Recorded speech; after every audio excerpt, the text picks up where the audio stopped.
اللهم صل على سيدنا محمد يا رب صل وسلم دائما ابدا على حبيبي. اللہ نے چند جملوں میں پورے اسلام کو بیان کر دیا ہے. جہاں میری بات سمجھ میں نہ آئے آپ نے مجھے وہیں روک دینا ہے کہ مولانا صاحب یہاں تو سرائیکی زبان چلتی ہے نا. ایک دو جملے میں نے سرائیکی کے یاد کیے مگر وہ بڑے خطرناک ہیں, وہ لڑائی کے موقع پہ کام آ سکتے ہیں. تو پورے اسلام کا خلاصہ اللہ نے ایک دو جملوں میں بیان کر دیا. فرمایا فَأَمَّا مَنْ طَغَى وَآثَرَ الْحَيَاةَ الدُّنْيَا فَإِنَّ الْجَحِيمَ هِيَ الْمَأْوَى. دیکھو بھائی, ہم مسلمان کیوں ہیں, کیوں اسلام کی طرف اپنے آپ کو منسوب کرتے ہیں, کیوں ہم یہ کہتے ہیں لوگوں سے کہ ہم کیا ہیں, مسلم. اس کی وجہ کیا ہے؟ اگر اس کی وجہ یہ ہے کہ ہم مسلم گھر میں پیدا ہوئے, ایسے والدین کے گھر میں پیدا ہوئے کہ جو مسلم تھے, اور اس وجہ سے ہم اپنے آپ کو کہتے ہیں کہ ہم مسلم ہیں, یہ وجہ ہے, تو پھر بھائی ہندو اگر اپنے آپ کو ہندو کہے, عیسائی اپنے آپ کو عیسائی کہے, اس کا بھی حق ہے. کیا خیال ہے؟ وہ کس گھر میں پیدا ہوا؟ ہندوؤں کے گھر میں.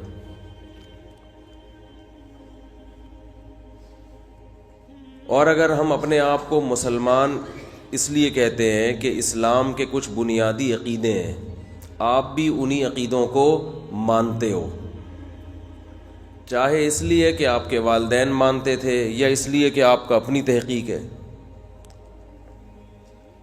تو پھر آپ نظریاتی مسلمان ہو. کیونکہ اسلام کہتے ہیں پہلا اس بات کو ماننا کہ اس کائنات کو کسی نے بنایا ہے, یہ کائنات خود بخود, بولو بھائی, نہیں بنی. جس نے بنایا ہے اس کے سوا کسی کی عبادت جائز نہیں ہے. یہ نظریہ ہے اگر آپ کا, تو مسلمان ہو گئے. پھر اتنا بھی کافی نہیں ہے, اس کے سوا کوئی عبادت کے لائق نہیں, اور پھر اس نے اپنے بندوں کی ہدایت کے لیے لاکھوں ہزاروں پیغمبر دنیا میں بھیجے. یہ بھی ماننا پڑے گا آپ کو. اگر آپ صرف یہ کہتے ہو کہ اس کائنات کو کسی نے بنایا اور وہ اکیلا ہے, آگے یہ نہیں مانتے کہ اس نے اپنے بندوں کی ہدایت کے لیے پیغمبر بھیجے, تو بھی آپ اپنے آپ کو مسلم.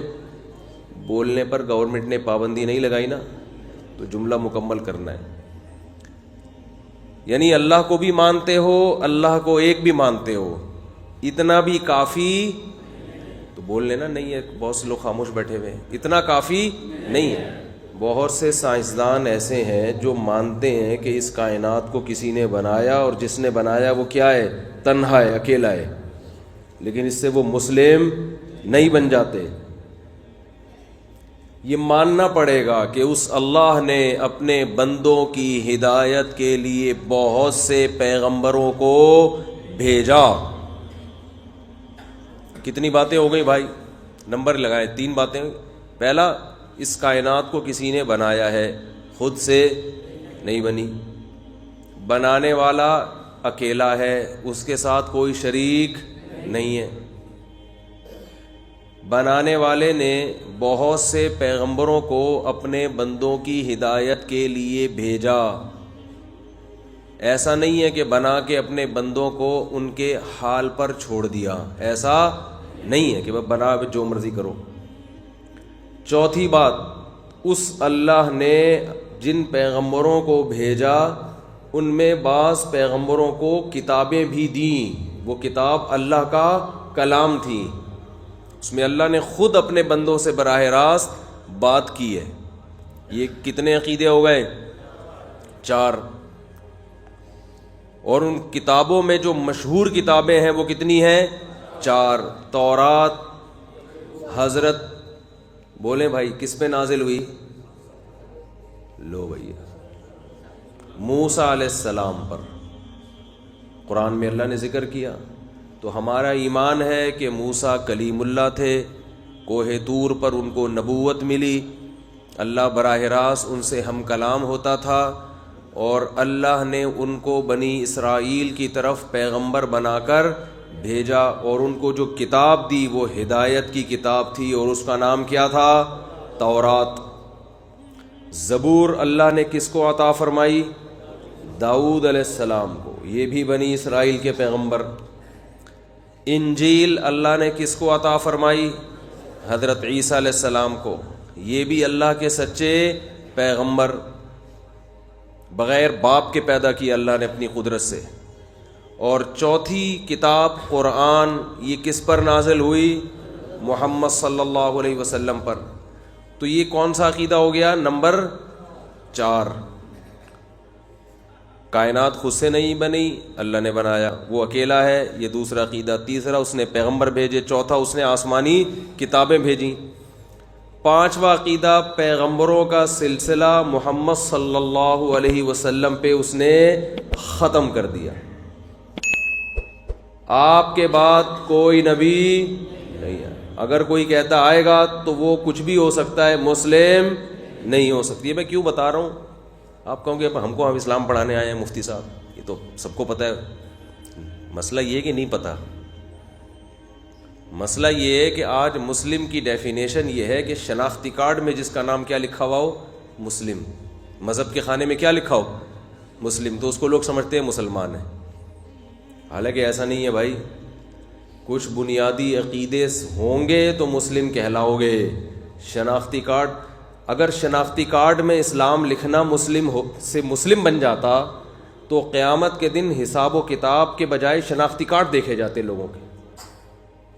بہت مشکل ہے بات سمجھانا. قیامت کے دن فرشتوں کا کام ہو جاتا بہت آسان. بھائی نادرا کے وہ لے کے بیٹھے ہوتے مشین، حساب و کتاب ہو رہا ہوتا، لائن لگا، بھائی انگوٹھا لگا، بھائی انگوٹھا لگا، شناختی کارڈ سامنے آ جاتا ہے نا. شناختی کارڈ میں مذہب کا خانہ دیکھتے اسلام لکھا ہوا ہے، چل جا جنت میں. اور انگوٹھا لگا کے فرشتوں نے چیک کیا اسلام نہیں لکھا ہوا، کدھر جانا ہے؟ چل بھائی ادھر جا. تو آسان ہو جاتا نا کام. تو اس سے پتہ، حالانکہ ایسا قیامت میں بولو نہیں ہوگا. اس سے پتہ چلتا ہے کہ بھائی کچھ عقیدے ہیں، کچھ اعمال ہیں جو اختیار کرنے پڑیں گے تو آپ کیا بنو گے؟ مسلم. اگر وہ عقیدے نہیں ہیں تو جو مرضی کرتے رہو، دنیا آپ کو مسلم کہہ دے گی، شناختی کارڈ میں مسلم لکھا ہوگا، مگر اللہ کی نظر میں آپ مسلم نہیں بنو گے. یہاں تک بات سمجھ میں آ گئی ہے کہ نہیں آئی ہے؟ مجھے لگ رہا ہے کچھ لوگوں کی سمجھ میں نہیں آ رہی. اچھا اب دیکھو، کچھ چیزیں تو سبھی مانتے ہیں اس میں. اس کائنات کو کسی نے بنایا، یہ تو دنیا کی زیادہ تر آبادی مانتی ہے کہ یہ کائنات خود سے نہیں بنی. یہاں تک تقریباً سوائے چند احمقوں اور بے وقوفوں کے باقی سب مانتے ہیں بھائی کوئی ہے. تبھی ہندو بھی مانتا ہے، عیسائی بھی مانتے ہیں، سکھ بھی مانتے ہیں، یہودی بھی مانتے ہیں، پارسی بھی مانتے ہیں، سب مانتے ہیں. مسئلہ یہاں آ کے کھڑا ہوتا ہے کہ اچھا یہ بھی سب مانتے ہیں کہ وہ ایک ہے، اس کے ساتھ کوئی شریک نہیں ہے. آپ عیسائیوں سے پوچھو کہ خدا کتنے ہیں، وہ کیا جواب دیں گے؟ ایک. ہندوؤں سے پوچھو کہ جو حقیقی بھگوان ہے اس کی تعداد کتنی ہے، وہ کیا کہیں گے؟ ایک. وہ کہتے ہیں سچی مچی کا بھگوان بس ایک ہی ہے. باقی پھر بھگوانوں کے مختلف ریٹ مارکیٹ میں، کہ جو بتوں کے بنے ہوئے بھگوان ہیں وہ پھر ہول سیل کے حساب سے مارکیٹ میں بک رہے ہیں. تھائی لینڈ میں گیا تھا، وہاں بھگوان کی بڑی مارکیٹ تھی. اس میں کیونکہ وہاں کے بھگوان ذرا پائیدار ہوتے ہیں، جیسے ہوتا ہے نا بھائی چیزیں مختلف جگہوں کی پائیدار ہوتی ہیں نا. اب گاڑی جاپان کی لوگ یہ پائیدار ہوگی، پاکستانی گاڑی اتنی مزیدار نہیں ہوتی. تو ایسے ہی تھائی لینڈ میں بھگوان کی بہت بڑی مارکیٹ ہے. تو وہ ذرا پائیدار بھگوان ہوتے ہیں، اور 4 بھگوان پہ ایک فری بھی ملتا ہے وہاں پہ. تو اس لیے زیادہ تر امپورٹ بھگوان کہاں سے ہوتے ہیں؟ تھائی لینڈ سے بھگوان. میں تو گیا ہوں مارکیٹ میں نے دیکھا ہے. تو پھر وہ جو بھگوان ہیں ان کے وہ اس میں جو مختلف قسم کے کاموں کے لیے مختلف قسم کے بھگوان استعمال ہوتے ہیں. خیر وہ ان کا مذہب ہے، ہمیں اس سے کیا لینا دینا. تو یہ سب مانتے ہیں کہ حقیقی بھگوان کتنے ہیں؟ ایک. عیسائی بھی مانتے ہیں حقیقی خدا کتنے ہیں؟ ایک.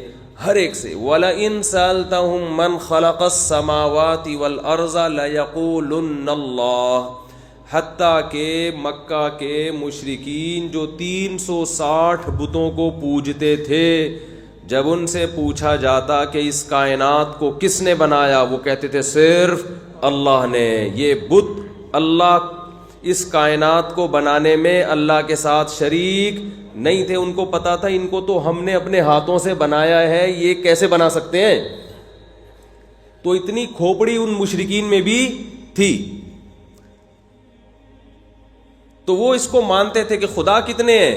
ایک. اب سوال یہ پیدا ہوتا ہے کہ جب وہ بھی ایک خدا کو مانتے تھے، مسلمان بھی ایک خدا کو مانتے تھے، تو پھڈا کس بات کا؟ پھر جھگڑا کس بات کا ہو گیا؟ اصل تو اسلام کی بنیادی دعوت کیا ہے؟ توحید ہے نا. نبی صلی اللہ علیہ وسلم نے جب دعوت دی ہے مشرکین مکہ کو، تو نماز روزے کی بات تو بہت بعد میں جا کے کی ہے نا. اصل جو پھڈا کھڑا ہوا تھا، جھگڑا کھڑا ہوا تھا، وہ کیا ہے؟ قولوا لا الہ الا اللہ. عبادت معبود صرف کتنے ہیں؟ ایک معبود ہے. اس پر جھگڑا کھڑا ہو گیا نا. ابو لہب نے کہا تب لک یا محمد صلی اللہ علیہ وسلم، اے محمد آپ کے ہاتھ معاذ اللہ ٹوٹ جائیں. اسی پہ قرآن کی آیت نازل ہوئی تبت یدا ابی لہب، ابو لہب کے ہاتھ ٹوٹ جائیں. تو سوال یہ پیدا ہوتا ہے کہ جب ابو لہب کا بھی ایک خدا تھا، اور آپ صلی اللہ علیہ وسلم نے جو پہلی دعوت دی ان کو جمع کر کے احد کے وہ جو پہاڑ ہے مکہ مکرمہ کا، صفا پہ کھڑے ہو کر، تو اس میں آپ صلی اللہ علیہ وسلم نے بھی ایک خدا کی بات کی. تو پھر جھگڑا کس بات کا ہوا؟ سوال سمجھ میں آئے گا تو جواب سمجھ میں آئے گا بھائی. اگر سوال ہی سمجھ میں نہیں آ رہا تو پھر جواب سمجھ میں نہیں آئے گا. تو وہ بھی کہہ رہے تھے ایک خدا ہے. آپ صلی اللہ علیہ وسلم نے بھی فرمایا کہ اللہ کے سوا کوئی معبود نہیں ہے. تو پھر جھگڑا کیا ہوگا بھائی؟ قرآن خود کہتے ہیں ان سے پوچھو کہ خدا کتنے ہیں، کائنات کو بنانے والے کتنے ہیں، تو یہ بھی کہتے تھے ایک. اور آپ نے بھی کیا فرمایا؟ ایک. تو پھر جھگڑا کس بات کا ہے بھائی؟ 2 آدمی لڑ رہے ہوں ہوٹل پہ جا کے نا، سفر میں تھے، کھانا کیا کھانا ہے انہوں نے.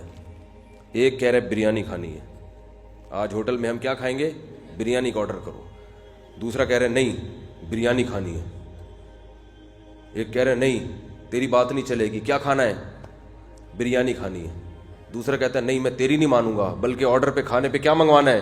بریانی. تو تیسرا جا کے بولے گا بھائی جب تم دونوں کا ہی موڈ بریانی کا ہے تو پھڈا کس بات کا ہے؟ اب وہ کہنے لگے اصل میں اس کا مسئلہ یہ ہے کہ یہ بریانی منگوا رہا ہے.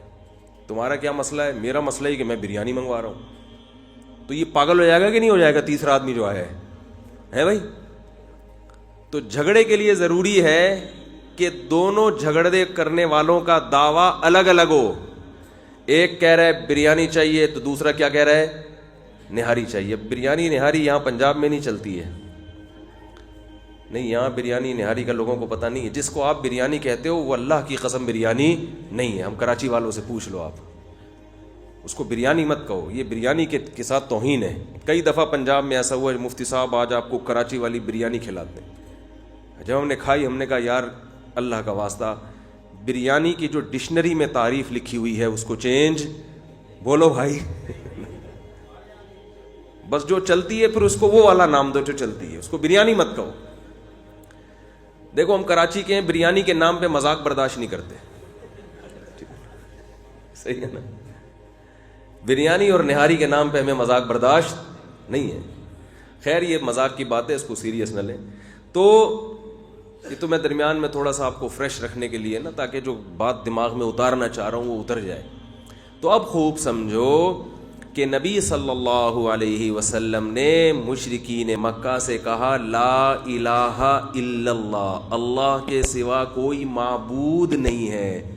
وہ مانتے تھے کہ ایک اللہ ہے، اللہ کے لفظ سے بھی واقف، اللہ کی ذات سے بھی واقف، اللہ کی صفات سے بھی واقف۔ وہ مانتے تھے اس کائنات کو بنانے والا ایک ہے، لیکن معبود ایک ہے یہ نہیں مانتے تھے۔ وہ معبود میں اور گاڈ میں فرق ہے۔ گاڈ سب کے نزدیک ایک ہے، معبود سب کے نزدیک ایک نہیں ہے۔ کیوں؟ معبود کی ڈیفینیشن کیا ہے اس کو خوب اچھی طرح سمجھیں۔ معبود کہتے ہیں جس کی عبادت کی جائے، جس کی عبادت۔ مشرکین یہ کہتے تھے اور آج بھی کہتے ہیں کہ عبادت اللہ کے علاوہ بھی کسی کی ہو سکتی ہے، اگرچہ اس کائنات کا بنانے والا ایک اللہ ہے، ایک گاڈ ہے۔ ہندو کہتے ہیں نا بھگوان صرف ایک ہے، لیکن عبادت ان پتھروں کے بنے ہوئے بتوں کی بھی کرتے ہیں وہ۔ تو اللہ نے بتایا کہ عبادت کے لائق صرف اور صرف ایک ہی ذات ہے، اس کے علاوہ کسی کی عبادت کرنے کی تمہیں اجازت نہیں ہے۔ تو ہزاروں دفعہ ایک خدا کہتے رہو، یہ توحید اللہ کی نظر میں قبول نہیں ہے۔ میں سمجھا پا رہا ہوں اپنی بات؟ اب مسئلہ آ جائے گا کہ جیسے مشرکین اپنے آپ کو توحید پرست کہتے ہیں، عیسائی اپنے آپ کو کیا کہتے ہیں؟ ہم توحید پرست ہیں۔ عیسائی اپنے آپ کو مشرک نہیں کہتے، وہ کہتے ہیں تورات میں انجیل میں توحید کا حکم ہے، تو ہم بھی کیا ہیں؟ توحید پرست۔ ان سے کہو بھائی عیسیٰ علیہ السلام کی عبادت کیوں کرتے ہو؟ کہہ رہے ہم کب کرتے ہیں عبادت؟ ہم تو ایک خدا کو مانتے ہیں جو آسمانوں پر ہے، عرش پر ہے، بس اس کو مانتے ہیں، اس کے علاوہ ہم کسی کو خدا نہیں مانتے۔ او بھائی تو پھر حضرت عیسیٰ کو کیوں دعاؤں میں پکارتے ہو؟ کہ ہم تو دعا کر رہے ہیں، کوئی عبادت تھوڑی کر رہے ہیں۔ ہم کیا کر رہے ہیں؟ یہ بالکل ایسا ہی ہے جیسے آپ نے بریانی کا نام پلاؤ وہ بریانی کہہ کے کھانا شروع کر دیا ہے بھائی۔ شریعت نام کو نہیں دیکھتی، شریعت کیا دیکھتی ہے؟ حقیقت کو، حقیقت میں ہو کیا رہا ہے۔ آج کے مشرک نے بھی یہی کام کیا ہے، عبادت کی ڈیفینیشن کو چینج کر دیا، اور جو کام اللہ کا خاصہ تھا وہ پیغمبروں کو دے دیا۔ جب ان سے کہا جاتا ہے تو یہ تو صرف اللہ کے لیے ہے، کہتے ہیں ہم اللہ کے علاوہ کی عبادت نہیں کر رہے، ہم تو مدد مانگ رہے ہیں غیر اللہ سے۔ تو غیر اللہ سے مدد مانگنا کہاں سے شرک ہو گیا؟ سمجھ میں آ رہی ہے بات کہ نہیں آ رہی ہے؟ یہ ایسا ہی ہے جیسے ڈاکٹر صاحب نے آپ کو ٹھنڈا پانی پینے سے منع کیا، اب آپ یخ ٹھنڈا برف ڈال کے پانی پی رہے ہو۔ ڈاکٹر کہہ رہا ہے میں نے تجھے منع کیا تھا ٹھنڈا پانی نہیں پینا، آپ نے کہا یہ ٹھنڈا تھوڑی ہے، یہ تو گرم ہے۔ ڈاکٹر کہے گا بھائی گرم کہاں سے ہو گیا، یہ اس میں تو برف پڑا ہوا ہے۔ تو آپ نے کہا جس پانی میں برف ہوتا ہے اس کا ٹیمپریچر 0 کے قریب قریب ہوتا ہے، اسی کو گرم پانی کہتے ہیں اردو میں۔ ڈاکٹر کہے گا بھائی تم نے ٹھنڈے اور گرم کی ڈیفینیشن کو کیا کر دیا؟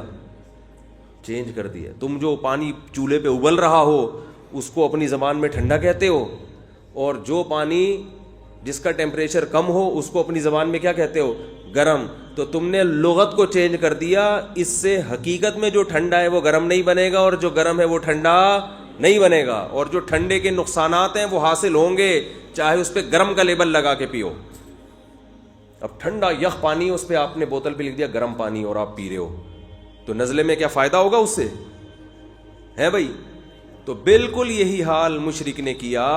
اس نے کیا کہا؟ اس نے کہا کہ ہم صرف اللہ کی عبادت کرتے ہیں، ہم کلمہ پڑھتے ہیں لا الہ الا اللہ، عبادت کے لائق صرف اور صرف اللہ کی ذات ہے۔ اب اس سے کہو بھائی پھر اللہ کو پکارو، تو پھر یا رسول اللہ مدد، یا علی مدد، یا حسین مدد، یا غوث آدم مدد، اور پھر قبروں پہ جا کے پیروں سے مدد، یہ کیا ہو رہا ہے؟ اس نے کہا یہ کوئی عبادت تھوڑی ہو رہی ہے، نماز تو ہم صرف اللہ کے سامنے پڑھتے ہیں،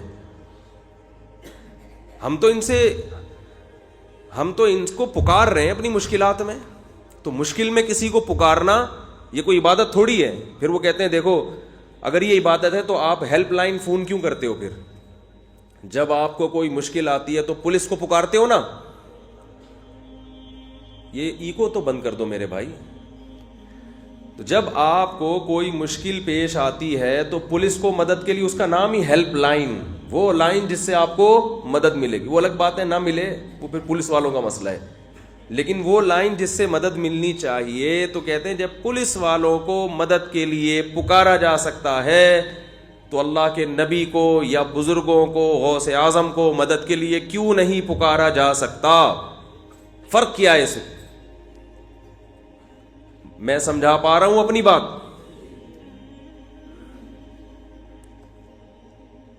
تو یاد رکھو،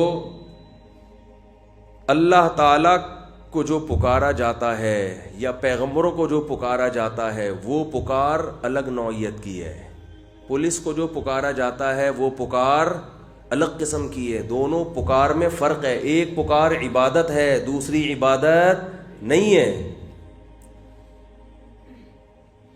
جب ہم کسی کو پکارتے ہیں اسباب کے درجے میں اور وہ ہمارا کام کرتا ہے اسباب کے درجے میں، کوئی لاجک ہوتی ہے اس کی، تو یہ پکار جائز ہے، اس کو دعا نہیں کہا جاتا، یہ جائز پکار ہے۔ مثلا میں آپ سے کہتا ہوں پانی پلاؤ، مجھے پیاس لگ رہی ہے، تو میں نے پیاس میں کس سے مدد طلب کی؟ آپ سے۔ کیا مطلب؟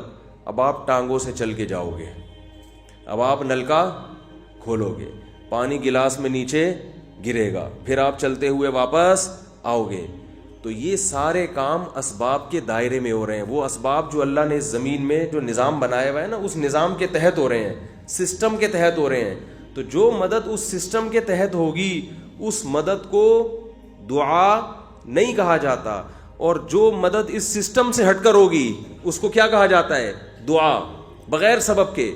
یہ صرف کس سے جائز ہے؟ اللہ سے جائز ہے۔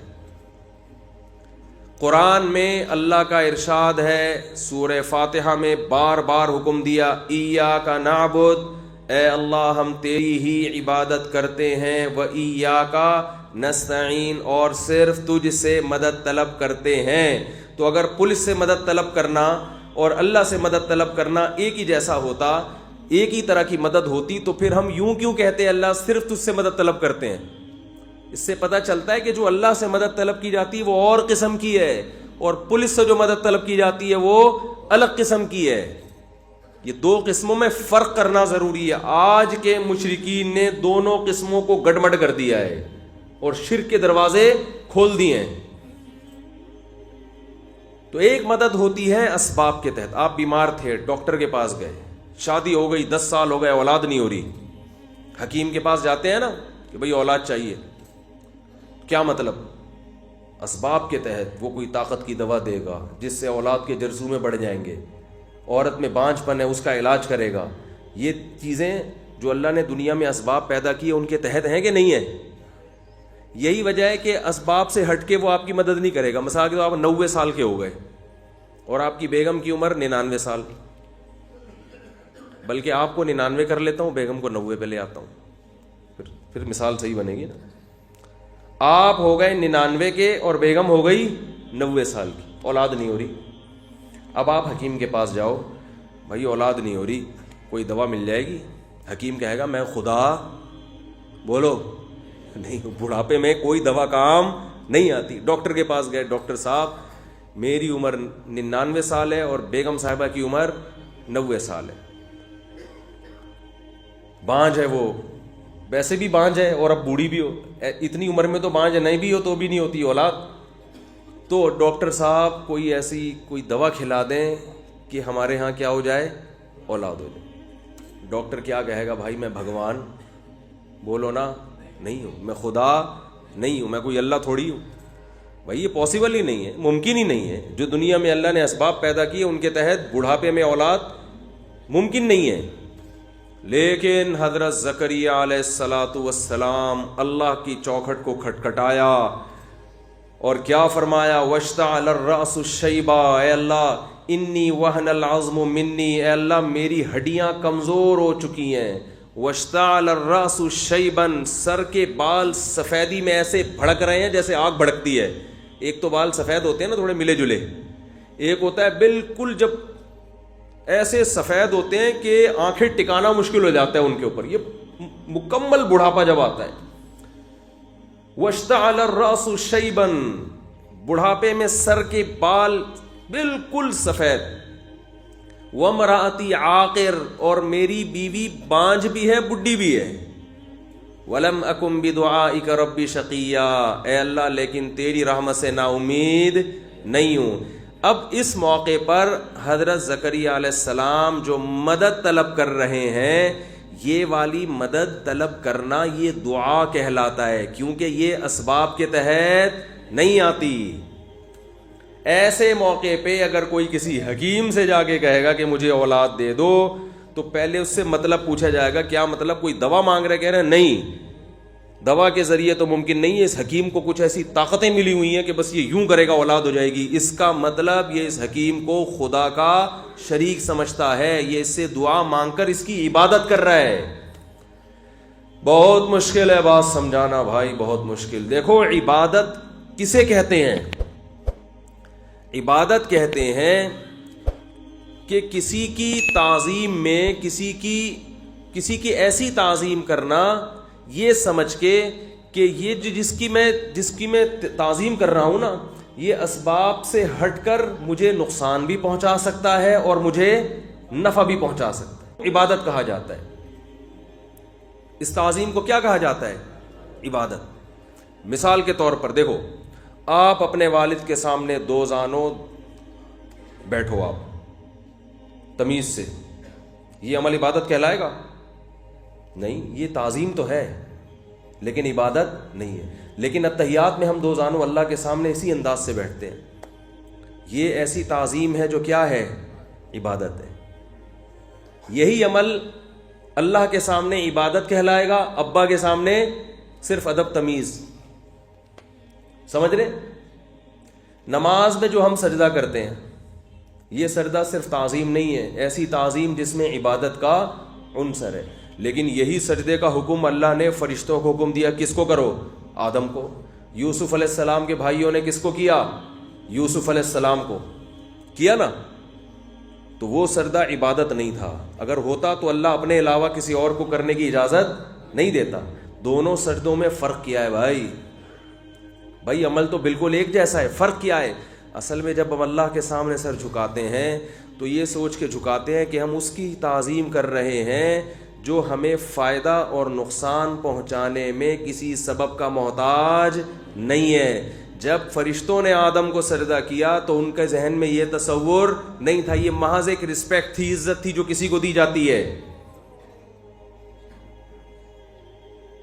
تو عبادت میں بیس یہاں سے شروع ہوتی ہے کہ جس کی تعظیم کی جا رہی ہے اگر اس کے بارے میں یہ تصور ہے کہ یہ مجھے نفع اور نقصان پہنچا سکتا ہے، نفع نقصان پہنچانے میں کسی سبب کا محتاج نہیں ہے، تو بس آپ نے اس کو معبود بنا لیا۔ مشرکین مکہ 360 بتوں کے بارے میں یہ سمجھتے تھے کہ یہ ہمیں نفع اور نقصان پہنچا سکتے ہیں، اسباب سے ہٹ کے بھی۔ بات آ رہی ہے سمجھ میں؟ لیکن اب آج کے مشرک نے کس میں گڑبڑ کر دی۔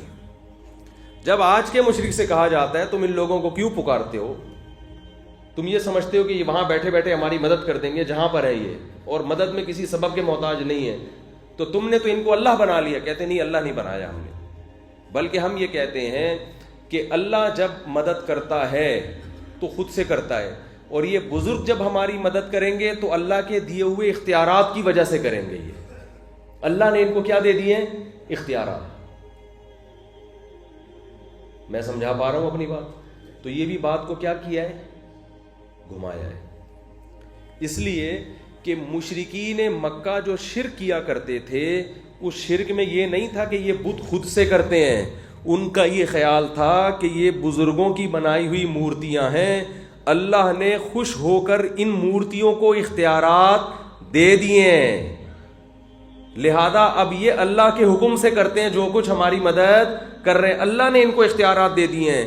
تو قرآن پورا اسی پہ نازل ہوا کہ اللہ نے اپنے اختیارات میں کسی کو اپنے ساتھ شریک نہیں کیا، کسی کو نہیں دی اختیارات۔ مشرکین یہ ہرگز نہیں کہتے تھے کہ یہ خود سے خود مختار ہیں، نا نا نا نا، وہ جانتے تھے ان کو تو ہم نے بنایا اپنے ہاتھوں سے خود مختار کہاں سے ہو گئے؟ جس شرک کی نفی کے لیے قرآن نازل ہوا ہے، آج وہ شرک ہول سیل کے حساب سے ہو رہا ہے۔ ہول سیل کے حساب سے. وہ کہتے ہیں عطائی اختیارات ہیں. اللہ کے پاس ذاتی ہیں اور بزرگوں کے پاس عطائی ہیں. تو اللہ نے کہا نہ کوئی عطائی بتائی کسی کے پاس نہیں, سب کچھ کس کے پاس ہے؟ میرے پاس. کیوں؟ وجہ اس کی یہ ہے کہ دیکھو حکومت جب اپنے اختیارات تقسیم کرتی ہے تو اپنے پاس بھی رکھتی ہے اور اپنے وزیروں کو بھی کچھ اختیارات دے دیتی ہے. مثال کے طور پر اصل اختیار تو حکومت کے پاس ہے کہ کس علاقے کو کتنا پانی دینا ہے, لیکن حکومت نے وزیر بنائے ہوئے ہیں نا. بجلی کے وزیر وابڈا والے ہوتے ہیں نا, یہاں وابڈا ہوتا ہے نا. تو جب بجلی کا مسئلہ ہوتا ہے ڈائریکٹ وزیر اعظم کا دروازہ آپ نہیں کھٹکھٹاتے, آپ جاؤ گے وابڈا والوں کے باہر کھڑے ہو جاؤ گے, بد دعائیں دو گے, خدا کا واسطہ اس پنکھے کو بھی چلتا ہوا دکھا دو, یہی کہو گے نا آپ. وجہ کیا ہے؟ آپ کو پتا ہے کہ جو وزیر اعظم نے ان کو اختیارات دیے ہوئے ہیں, یہ جب چاہیں بجلی بند کر دیں, جب چاہیں بجلی کھول دیں. یہ اختیارات دیے انہوں نے. یہ اللہ سے پوچھنے کے, یہ وزیر اعظم سے پوچھنے کے محتاج نہیں ہے, اگرچہ اصل اختیار وزیر اعظم کے پاس ہے, وہ جب چاہے ان سے اختیارات لے بھی لے, لیکن وزیر نے ان کو مختار بنا دی ہے خوش ہو کے. آج کل تو وزارتیں خوش ہو کے ہی ملتی ہیں نا. وزیر سائنس اور ٹیکنالوجی کو دیکھ لو, وزیر سائنس اور ٹیکنالوجی کو دیکھ لو, صاف پتہ چلتا ہے کہ یہ کسی خوشی میں ان کو وزارت ملی ہے, کیونکہ ان کو سائنس اور ٹیکنالوجی کے علاوہ دنیا کا ہر فن آتا ہے. جب بھی بات کریں گے تو اس میں ٹیکنیکل لحاظ سے بہت سارے فالٹ ہوتے ہیں اس کے اندر, لہذا ٹیکنالوجی سے دور دور کا بھی تعلق نہیں. وزیر تعلیم کو دیکھ لو, ایک وزیر تعلیم ریٹائر ہو گئے, ان کا انٹرویو آ رہا تھا تعلیم کے بارے میں. انہوں نے کہا یار مجھ سے تعلیم کا کیوں پوچھ رہے ہو؟ انہوں نے کہا آپ وزیر تعلیم تھے بھائی. اس نے کہا جب تھا اس وقت نہیں پتا تھا, اب تو ریٹائر ہو گئے ہم. جب وزیر تعلیم تھے اس وقت ہمیں تعلیم کا نہیں پتا تھا, اب تو ہم پھر بھی کیا ہو گئے, ریٹائر ہو گئے. تو یہ خوش ہو گئی تو اختیارات دیے ہیں. تو اللہ نے قرآن میں اس کی نفی کی, لم یکن لہ ولی من الذل. دیکھو حکومت جب اختیارات دیتی ہے کسی کو تو اس لیے دیتی ہے کہ حکومت اکیلی سارے کام نہیں کر سکتی, ورنہ وزیر اعظم ہاؤس کے باہر رش لگ جائے گا. وزارت صحت کا بھی رش, جس کو صحت کا مسئلہ ہوگا وہ بھی اسلام آباد میں بیٹھا ہوا ہوگا, جس کا پانی کا نل کا کھلوانا ہے وہ بھی کہاں بیٹھا ہوا ہوگا. تو ایک وزیر اتنے سارے کام کہاں سے, جو اس کے تو جو کام کر سکتا ہے وہ نہیں کر رہا ہوتا آج کل, تو اتنے سارے کام کہاں سے کرے گا وہ, ہے بھائی.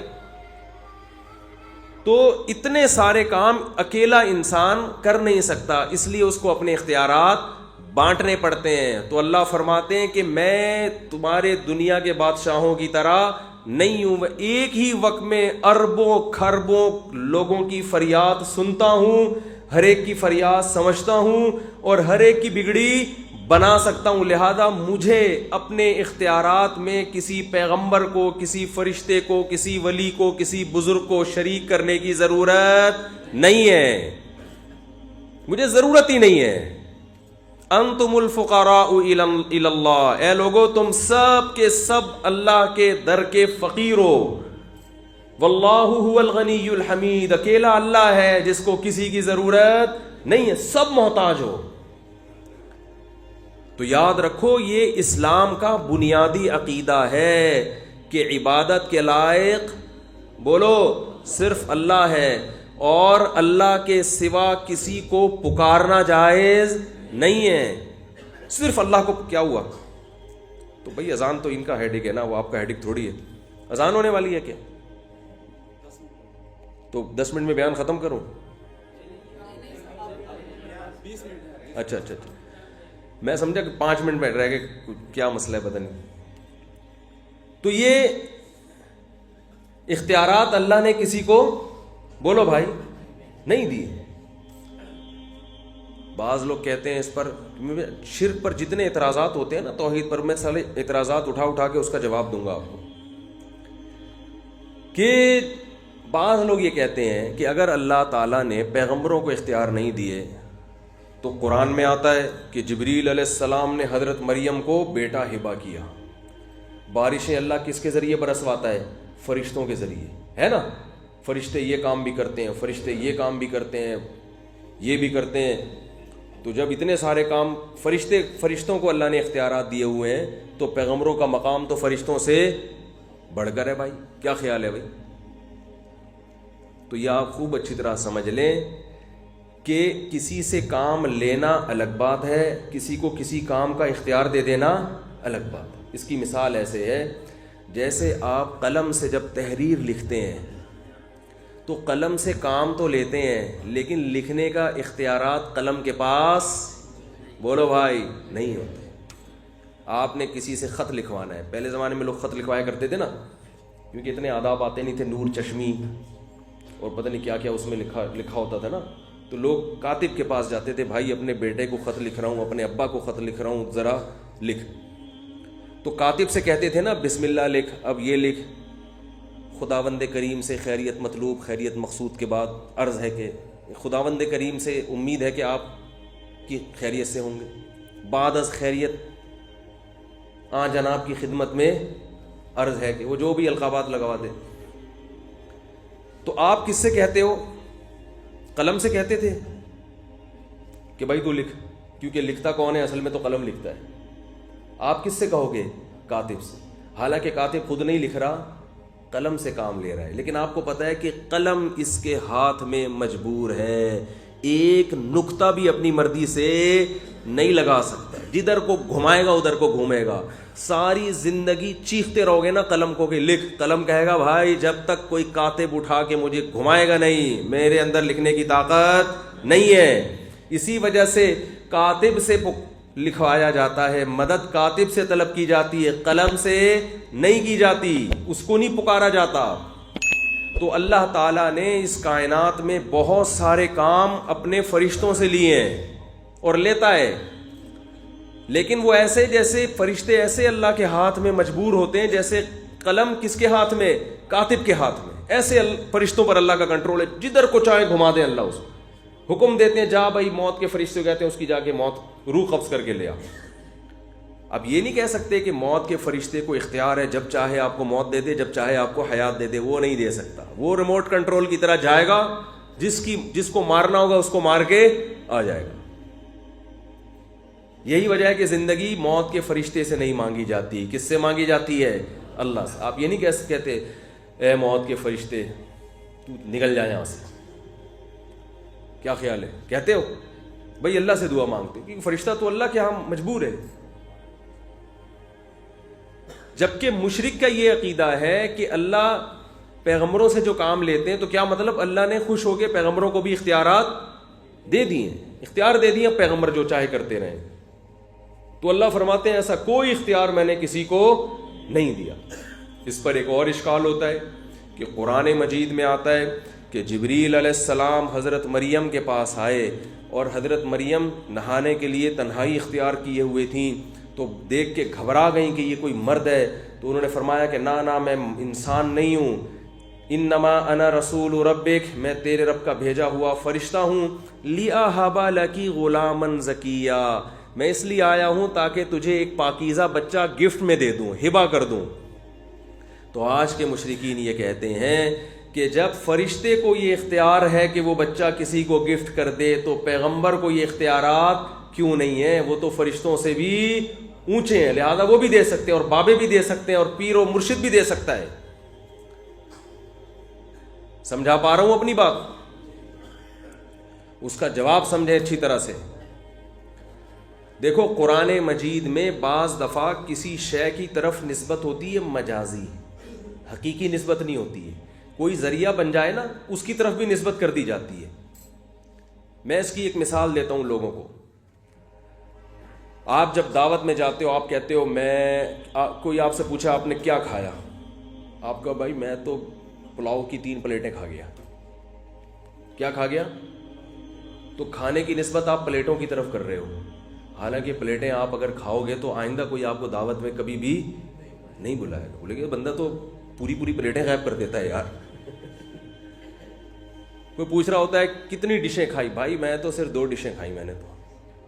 سوال پیدا ہوتا ہے ڈش کیسے کھا گیا تو مراد ڈش نہیں ہوتی، بلکہ ڈش کے اندر جو چاول ہوتے ہیں وہ ہوتے ہیں۔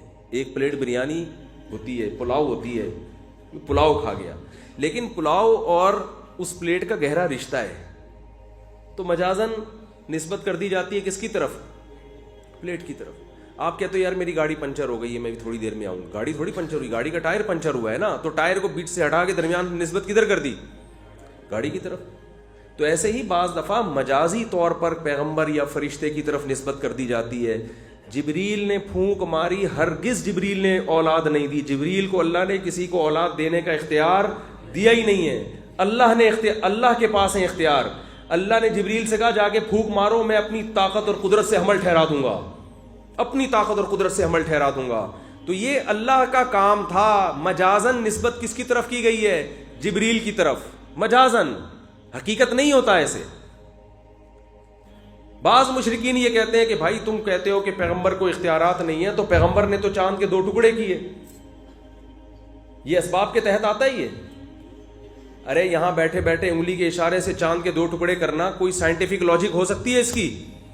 بولے نا، نہیں ہو سکتی. تو کہتے ہیں جب پیغمبر زمین پہ بیٹھ کے چاند کے 2 ٹکڑے کر سکتے ہیں تو ہمیں اولاد اور ہماری بگڑی کیوں نہیں بنا سکتے، اولاد کیوں نہیں دے سکتے؟ یہ بھی تو اسباب سے ہٹ کے ہے نا.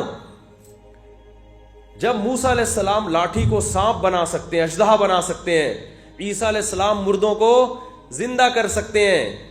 عیسائی یہ کہتے ہیں کہ حضرت عیسیٰ کو تم بھی مانتے ہو کہ مردوں کو زندہ کر دیتے تھے، کوڑ کے مریض کے ہاتھ پھیرتے اس کو شفا مل جاتی، پیدائشی نابینا کی آنکھوں پہ ہاتھ رکھتے اس کی بینائی واپس لوٹ جاتی. تو جب عیسیٰ ابن مریم اتنے سارے کام کر سکتے تھے حالانکہ اس کی کوئی لاجک نہیں تھی، تو اگر ہم ان کو دعا میں پکاریں گے تو وہ ہمیں اولاد بھی دے سکتے ہیں، وہ ہمارے بیماروں کو شفا بھی دے سکتے ہیں. یہ سوال سمجھ میں آ رہا ہے کہ نہیں آ رہا ہے؟ اس کے جواب دے کے بس میں بیان ختم کرتا ہوں تاکہ عقیدہ تو کم از کم درست ہو جائے نا. اس کا جواب یہ ہے کہ یاد رکھو، پیغمبر کا وہ عمل جس کو ہم معجزہ کہتے ہیں، وہ پیغمبر کا اپنا عمل تصرف نہیں ہوتا. وہ خالصتاً کس کا عمل ہوتا ہے؟ اللہ کا. اس میں صرف پیغمبر کا ہاتھ استعمال ہوتا ہے. پیغمبر کو اختیارات نہیں دیے جاتے کہ چاند کے 2 ٹکڑے کر سکتے ہیں آپ جب چاہیں، آپ جب چاہیں لاٹھی کو سانپ بنا سکتے ہیں. ایسا نہیں ہے. اس کی سب سے بڑی دلیل یہ ہے کہ موسیٰ علیہ الصلاۃ والسلام ایسا نہیں تھا کہ جب لاٹھی کو پھینکتے ہیں وہ سانپ بن جاتی ہو. نا نا نا نا نا، موسیٰ علیہ السلام کے پاس یہ اختیارات نہیں تھے. یہی وجہ ہے کہ جب بھی لاٹھی پھینکنے کی باری آئی موسیٰ علیہ السلام نے وہی کا انتظار کیا. اللہ نے فرمایا موسیٰ اس کو زمین پہ ڈال دے، میں اپنی قدرت سے جب چاہوں گا اس کو سانپ بناؤں گا، اپنی قدرت سے جب چاہوں گا پتھر سے 12 چشمے نکال دوں گا، اپنی قدرت سے جب چاہوں گا اس کو سمندر پہ مارو گے، سمندر 2 حصوں میں تقسیم ہو جائے گا. اگر حضرت موسیٰ علیہ السلام کو یہ اختیار ہوتا کہ جب چاہے لاٹھی کو سانپ بنا دیں، تو اپنی ہی بنی ہوئی لاٹھی کو جب سانپ بنتا دیکھتے تو گھبراہٹ کا شکار نہ ہوتے. آپ سورہ طٰہٰ اٹھا کے دیکھیں، سورہ طٰہٰ میں اللہ نے کوہ طور پہ حضرت موسیٰ علیہ السلام کو بلایا. سورہ طٰہٰ میں وَمَا تِلْكَ بِيَمِينِكَ يَا مُوسَىٰ، اے موسیٰ یہ تیرے دائیں ہاتھ میں کیا ہے؟ قَالَ هِيَ عَصَايَ، حضرت موسیٰ نے فرمایا میری لاٹھی ہے. أَتَوَكَّأُ عَلَيْهَا، پتے ٹیک لگاتا ہوں. وَأَهُشُّ بِهَا عَلَىٰ غَنَمِي، درختوں کے پتے جھاڑتا ہوں بکریوں کے لیے. وَلِيَ فِيهَا مَآرِبُ أُخْرَىٰ، اور بھی بہت سارے کام ہیں. ان میں سانپ بنانے کا کہیں بھی تذکرہ بولو نہیں. یہ سارے کام لاجک کے تحت ہوتے ہیں نا. ٹیک لگاتا ہے انسان، یہ لاجک ہے، سائنٹیفک لاجک ہے اس کی. درختوں سے پتے جھاڑتا ہے انسان، یہ لاجک میں آتی ہے چیزیں. لاٹھی کا سانپ بن جانا کسی لاجک میں نہیں آتا. یہ سائنٹیفک یعنی یہ ممکن ہی نہیں ہے اسباب کی دنیا میں. جادوگروں نے جو کیا نا وہ نظر کو دھوکہ دیا، حقیقت میں نہیں بنایا. اس پہ میں ابھی آتا ہوں. حقیقت میں تھوڑی بنایا. جادوگروں نے جو لاٹھی کو پھینکا سانپ بن گئی. تو قرآن میں یہ کہیں بھی نہیں ہے کہ وہ واقعی سانپ بن گئی. قرآن کہہ رہا ہے یخیل الیہ من سحرہم انہا تسعی، لوگوں کے دماغ کو ایسا مسمرزم کیا ہے کہ لوگوں کو دیکھنے میں لگا، خیال یخیل، خیالی دنیا میں لگا کہ یہ لاٹھیاں سانپ ہیں اور ان کی طرف لوٹ رہی ہیں. حقیقت میں نہیں بنی تھی سانپ، دیکھنے میں لگ رہی تھی. لیکن حضرت موسیٰ نے جب لاٹھی زمین پہ ڈالی ہے تو قرآن یہ نہیں کہہ رہا دیکھنے میں ایسا لگا کہ اژدہا بن گیا. نا قرآن کہہ رہا ہے فَإِذَا هِيَ ثُعْبَانٌ مُبِينٌ، اچانک بہت بڑا اژدہا بن گیا. وہ حقیقت میں بن گئی تھی. اور حقیقت میں بنانا یہ صرف کس کا کام ہے؟ اللہ کا.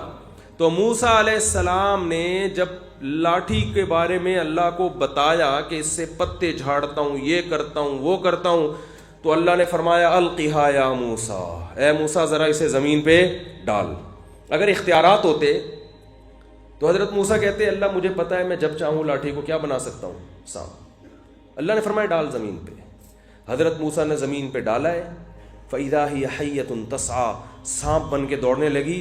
حضرت موسیٰ علیہ السلام خوف سے بھاگے، وَلَمْ يُعَقِّبْ، قرآن کے الفاظ ہیں پیچھے مڑ کے نہیں دیکھا۔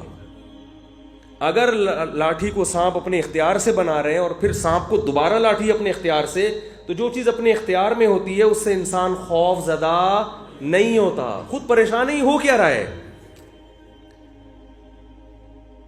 اللہ فرماتے ہیں جب موسیٰ علیہ السلام خوف سے بھاگے ہیں نا، جب اس کو دیکھا تو سانپ ہے،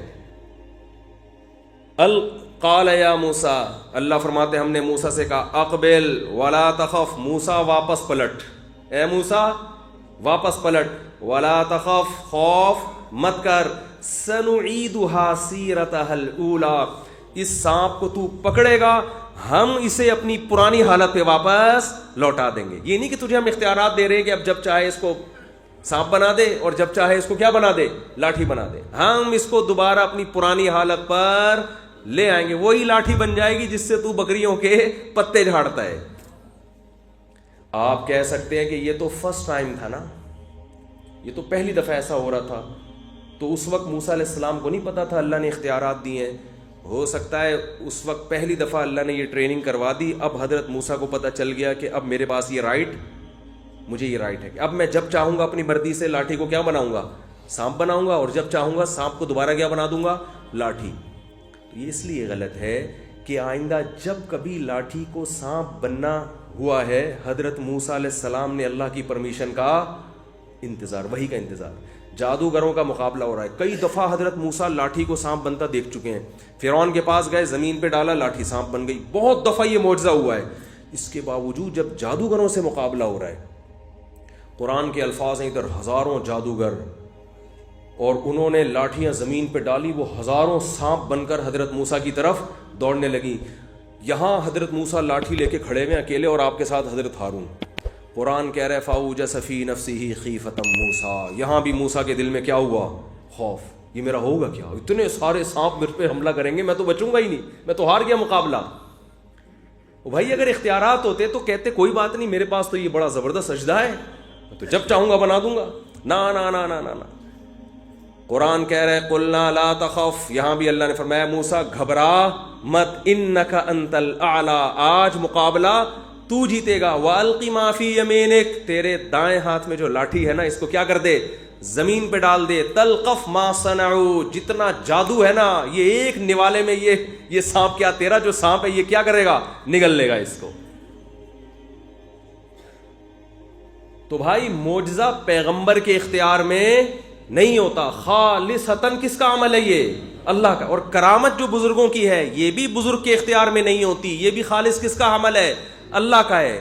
کسی بزرگ کی کرامت دیکھ کر آپ اس بزرگ سے مانگنا شروع کر دیں تو یہ جہالت ہے، اس لیے کہ وہ بزرگ کا اپنا عمل نہیں ہے، وہ کس کا عمل ہے، اللہ کا۔ اللہ جب چاہتا ہے کسی بزرگ کے ہاتھ پہ کوئی کرامت ظاہر کر دیتا ہے، اور جب چاہتا ہے نہیں کرتا، یہ تو اللہ کا اختیار ہے۔ تو مانگنا کس سے ہے بھائی، اللہ سے۔ جیسے قلم کو اختیار نہیں ہے نقطہ لگانے کا بھی، لیکن قلم سے نقطے لگ رہے ہوتے ہیں، الف با تا اے بی سی ڈی بن رہا ہوتا ہے، اس کے باوجود آج تک کوئی بے وقوف کبھی قلم کو نہیں پکارتا، ہمیشہ کاتب سے مدد طلب کی جاتی ہے۔